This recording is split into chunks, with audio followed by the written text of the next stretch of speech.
Hello, my name is Juliet from Minerva and I hope you're doing well today.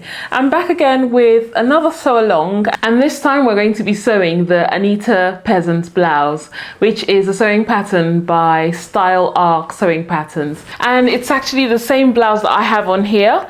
I made it using this beautiful cotton poplin fabric. It's nice and bright and it serves as a wearable toile, which is a blouse that I really love and I'm going to be rocking quite a lot. But for this sew along, we're going to be using this beautiful fabric, which is a Minerva exclusive. It's a Dreamscape viscose challis fabric, which has a gorgeous drape to it. And I can already tell that it's going to drape better than the way this fabric currently drapes on me, which is a plus. So I get to have the blouse in two different fabric weights, if that makes sense. One is a bit more drapier than the other.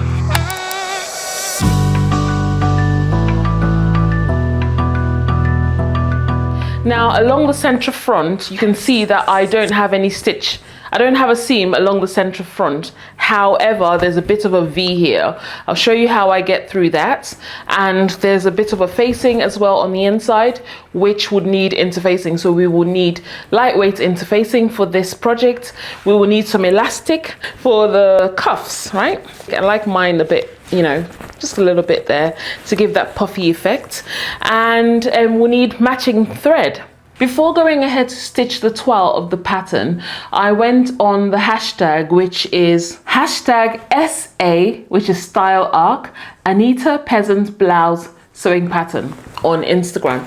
And I was able to see like other people who'd made it and how they'd style theirs, which is such a good idea and a tip that I have for you. So if you're unsure about a sewing pattern that you have and you're not sure how it would look on different people of different sizes or different body shapes, maybe have a look at the pattern, you know, the pattern packet, which would share the hashtag of the pattern.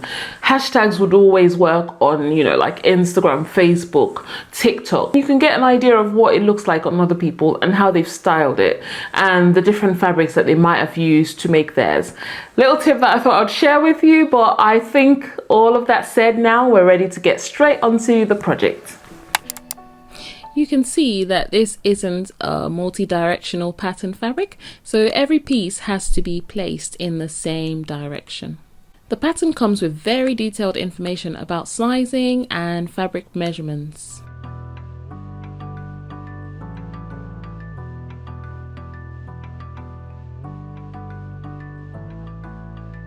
Also remember to pay attention to the helpful hints, especially this one about the drawstrings.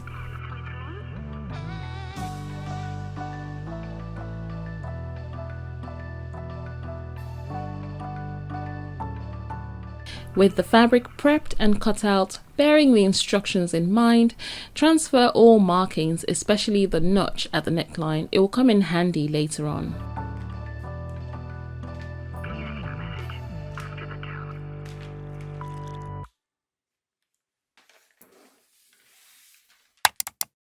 Okay, let's start with the drawstring. I am cutting mine out in two pieces because it's quite long and my fabric doesn't allow for me to cut it on the fold.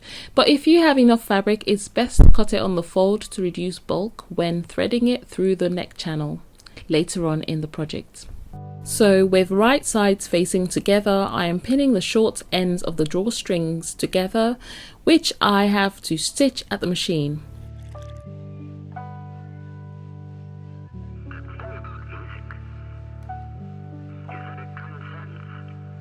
Fold in half lengthwise and stitch with a very narrow 6mm or 1/4 of an inch seam allowance.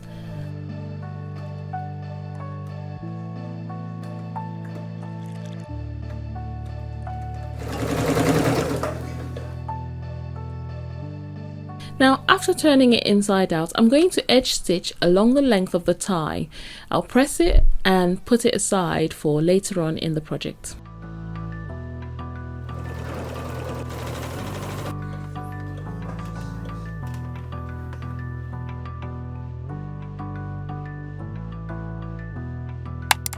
Over to the neck split first. I have to fuse the lightweight interfacing to the front facing fabric. After that, I can go ahead to neaten the outer edges. Feel free to use your preferred method of finishing raw edges. I'm using my overlocker here.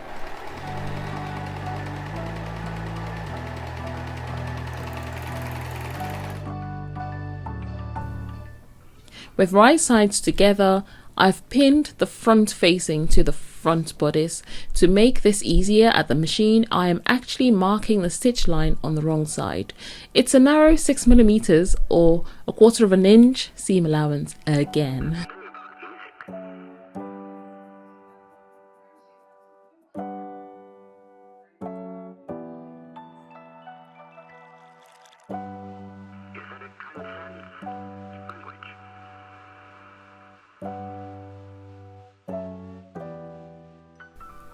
At the machine, carefully sew the facing split to the front bodice split.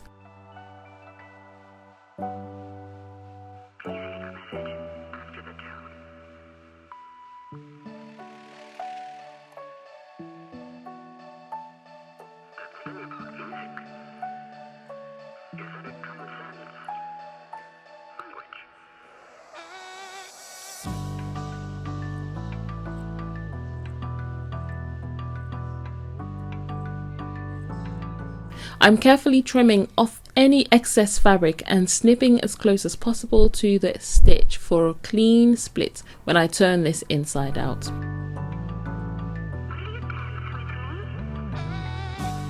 Okay, now turn to the right side and under stitch close to the seam on the side of the facing.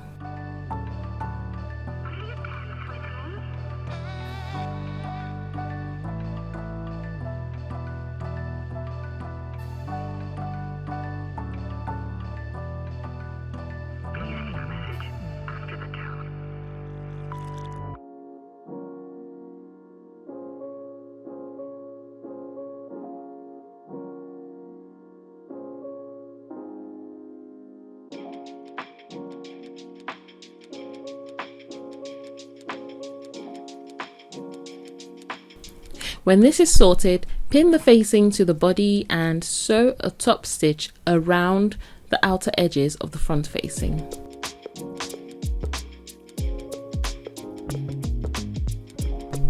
I've stay stitched along the neck edge to keep the neck facing in place. The neck split is sorted now, so it's time to get the sleeves in place. I have the front bodice laid out and the sleeves in their correct positions. This is where the notches really come in handy, right?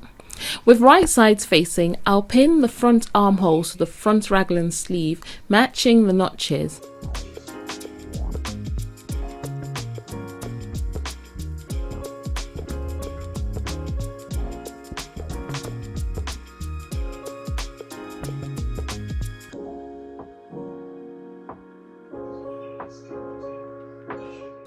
I'm repeating this with the back armholes.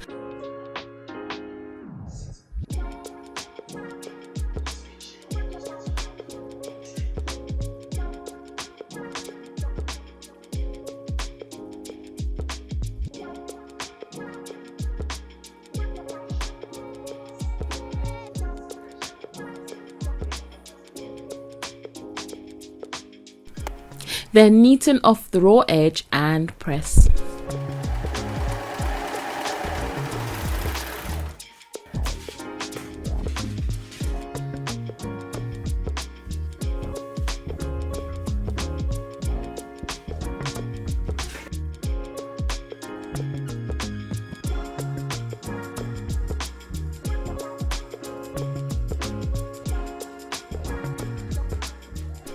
Over to the neck edge. I've overlocked the top edge of the neck. Using the notches as a guide, I'm folding over the edge to the inside to form a channel. I'll pin and press to keep it in place.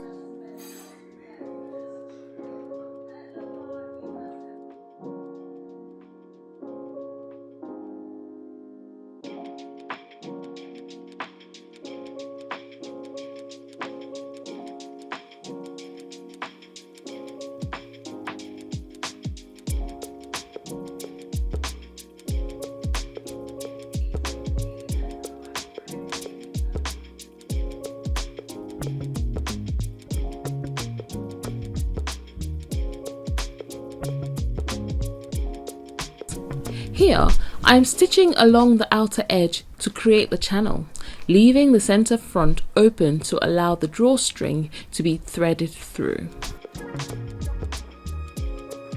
With right sides facing, it's time to pin the sides of the back and front body, ready to sew them.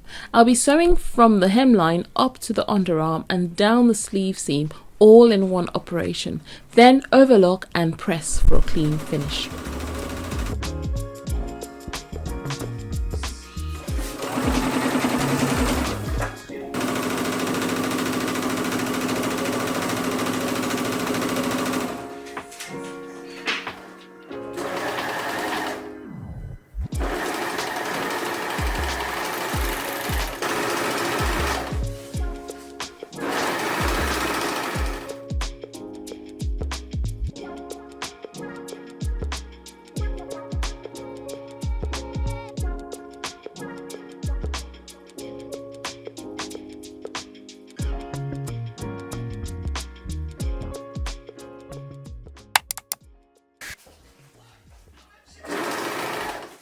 Over to the sleeve opening, which still has raw edges at this point. I'm overlocking the sleeve openings to start with, then stitch the sleeve elastic channel.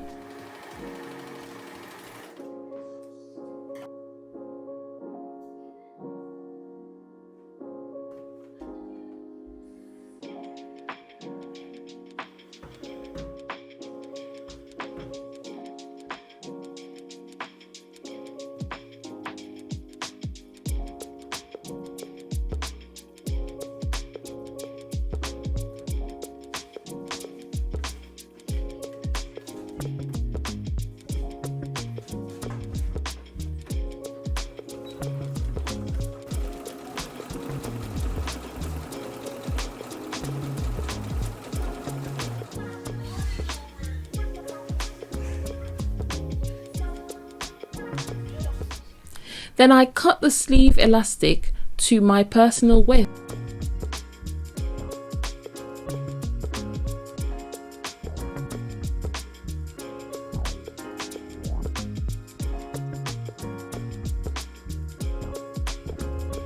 Using a safety pin or bodkin, I'm going to pass the elastic through the gap I left earlier.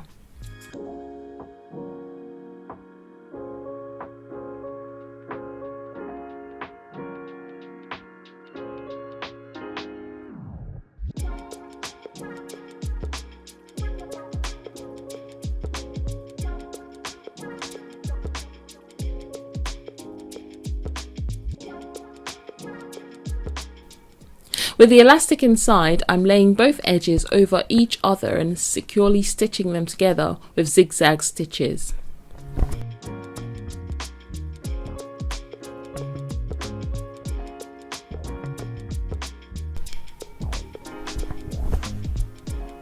After that, I'm moving on to encase the elastic by stitching it inside the hem of the sleeve opening.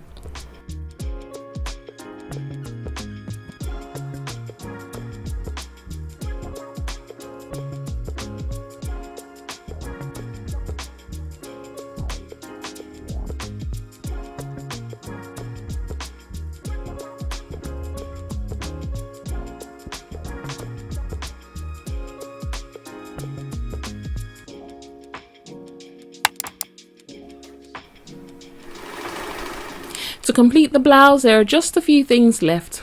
First overlock, then press and hem the blouse.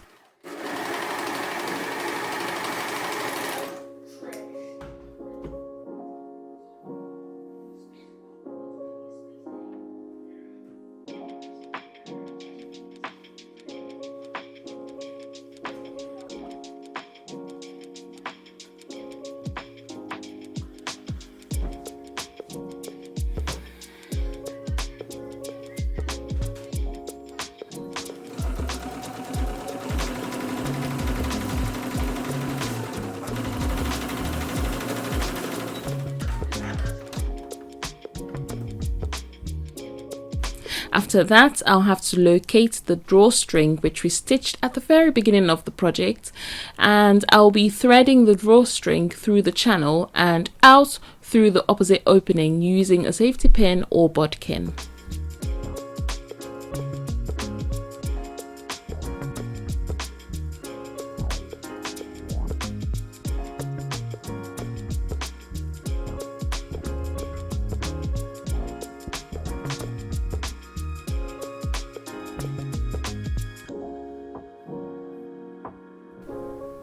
I quite liked gathering mine up evenly around my neck circumference, but it all depends on your taste and how you like the gatherings to look around your neckline.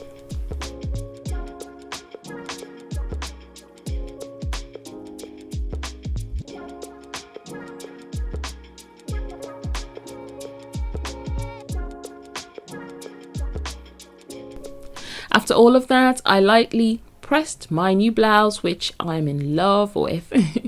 Please remember to check out the link in the description box to join our online community where you can find great inspiration. Also, there will be a link in the description box for you to find all the different things that I used in this project. Happy sewing and all the very best. Bye!